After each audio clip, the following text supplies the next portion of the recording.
The 1970s were loud, colorful, and full of personality, and so were the restaurants.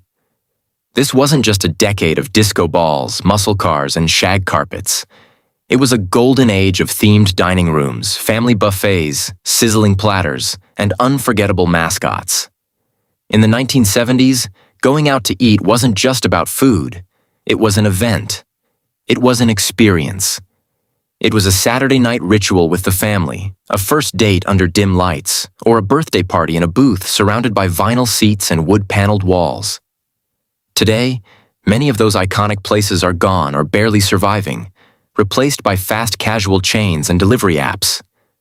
But for those who lived through it, or who love nostalgia, these forgotten restaurants represent something bigger: warmth, community, and a time when dining felt magical. Let's take a journey back to the 1970s and revisit the restaurants Americans wish would come back. First, we can't talk about 1970s dining without mentioning Howard Johnson's.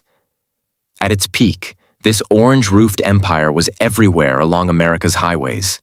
With its bright turquoise signs and predictable comfort menu, Howard Johnson's became a symbol of family road trips.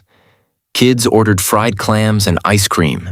Parents ordered roast turkey dinners or club sandwiches. It was clean, consistent, and comforting. What made it special wasn't just the food.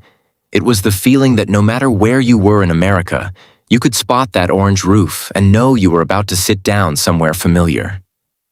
Today, that sense of dependable charm is rare. Then there was Burger Chef, once a true rival to McDonald's. In the 1970s, Burger Chef was innovative and bold. It introduced one of the first kids' meal concepts, long before the Happy Meal became iconic. Families loved the Fun Meal Box, the Works Bar where customers could customize their burgers, and the welcoming atmosphere that felt less corporate and more community-focused. Eventually, the chain disappeared, but for many Americans, Burger Chef represents a what-could-have-been story, a brand that once stood toe-to-toe with giants and offered something unique. Another unforgettable name from the decade was Sambo's. While controversial today due to its branding and imagery, in the 1970s Sambo's was widespread and popular, known for its pancake breakfasts and storybook-themed interiors. It had a strong presence across the country, and families would gather for stacks of syrup-drenched pancakes and big mugs of coffee. Though it ultimately closed most of its locations, it remains a reminder of how much restaurant culture and public awareness has evolved over time. If you were craving steak in the 1970s, you might have headed to Steak and Ale. Dark wood interiors, stained glass accents, and a cozy medieval vibe made this chain feel upscale yet affordable. It introduced the salad bar to many Americans and turned casual steak dinners into something that felt sophisticated. Date nights, anniversaries, and promotions were celebrated under its dim lights. Today's steakhouses often feel louder and flashier, but Steak and Ale had a quiet charm that made diners feel important. No conversation about nostalgic dining is complete without Chi-Chi's. For many Americans in the 1970s and 1980s, this was their introduction to Mexican-inspired cuisine. Bright colors, fried ice cream, sizzling fajitas, and festive birthday songs made every visit feel like a celebration. It wasn't authentic Mexican food by today's standards, but it brought bold flavors into suburban America and created memories that still make people smile. When most U.S. locations closed, it left a hole in the hearts of loyal fans. Another buffet legend was the Black-Eyed Pea. This Southern-inspired chain served comfort food like chicken fried steak, cornbread, and creamy mashed potatoes. It wasn't flashy, but it felt like Sunday dinner at Grandma's house. In a fast-paced modern world, that kind of comforting, home-style dining experience is deeply missed. For seafood lovers, Red Barn stands out. Shaped like an actual barn, this chain offered burgers, fried chicken, and fish sandwiches long before farmhouse chic became trendy. Its architecture alone made it memorable. Kids would beg their parents to stop just because the building looked fun. Today, when so many restaurants look identical, Red Barn's playful design feels refreshingly bold in hindsight. Then there was Lum's, famous for its hot dogs steamed in beer. Lum's became a hangout spot, especially for younger crowds. It was casual, affordable, and lively. People didn't just eat there, they socialized, laughed, and stayed a while. That sense of lingering over food rather than rushing out the door is something many wish would return. Let's not forget Gino's Hamburgers, co-founded by NFL legend Gino Marchetti. Gino's was known for its sirloiner burger and sports-themed branding. It blended athletics and fast food in a way that felt exciting and local. For fans, it wasn't just a burger joint, it was a piece of sports culture. Another cherished memory from the era was Bonanza Steakhouse, associated with the popular TV show Bonanza. It offered affordable steak dinners for families who wanted a taste of the Old West. With salad bars and hearty portions, Bonanza made steak accessible to the middle class.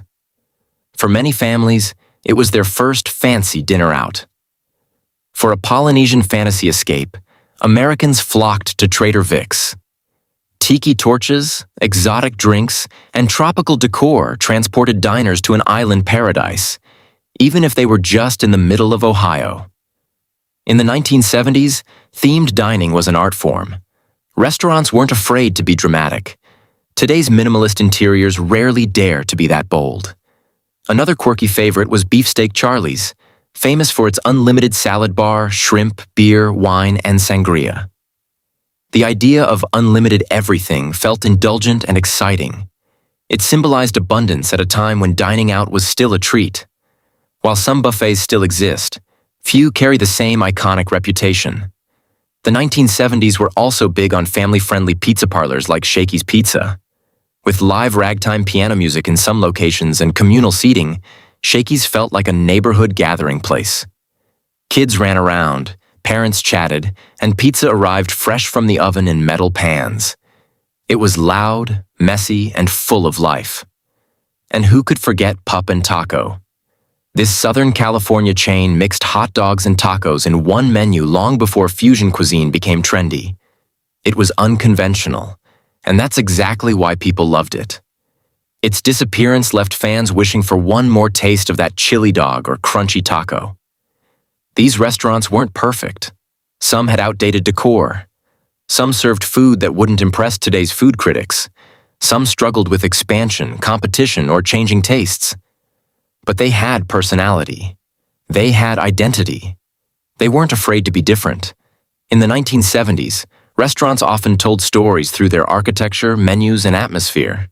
You didn't just grab a meal. You stepped into a world. Today's dining landscape is dominated by efficiency. Apps replace waiters. Drive-thrus replace dining rooms. Interiors are designed for Instagram photos instead of long conversations.